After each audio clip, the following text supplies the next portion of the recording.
The Long Game, Chapter 1. Recruitment. Jack Smith sat in a dimly lit coffee shop in downtown Detroit, the steady hum of conversation a perfect cover for the meeting.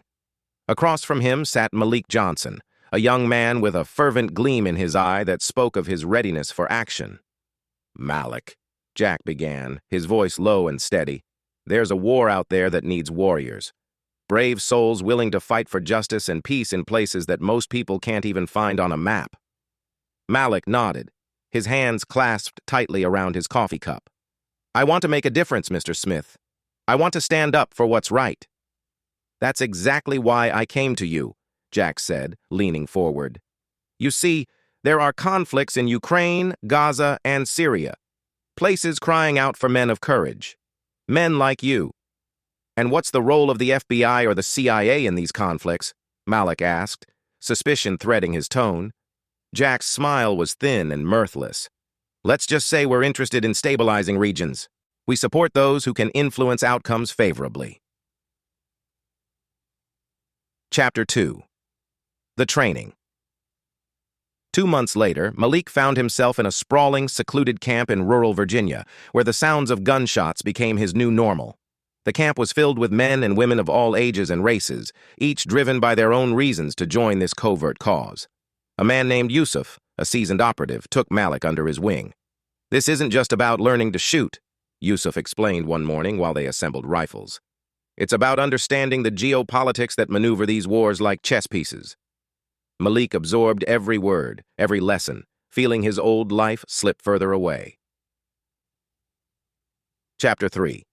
Deployment. "Your first assignment is Ukraine," Jack told Malik as they walked across the tarmac towards a nondescript aircraft. "You'll be advising a unit there. It's tough terrain, both politically and literally." Malik boarded the plane with a small team, each member lost in their own thoughts about the mission ahead. As the plane soared over the Atlantic, Malik rehearsed the Arabic and Russian phrases he had memorized, preparing himself to blend in, to inspire, to lead. Chapter 4. The Reality of War. The reality of war hit Malik hard. Ukraine was cold, both in climate and in the reception they received. The unit he advised was wary of foreign involvement, but Malik's strategic insights and calm demeanor won them over gradually. Months passed, and Malik was moved to Gaza. Here, the fight was different. It was closer, more personal. One evening, sitting amidst the rubble of a bombed-out building, Malik spoke to a local fighter named Amina.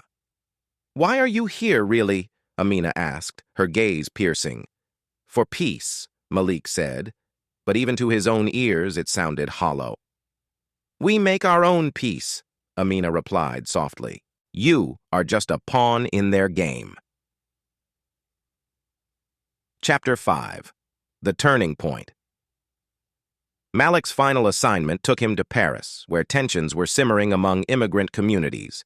Here, his task was to infiltrate and report on the radical elements planning attacks across Western Europe.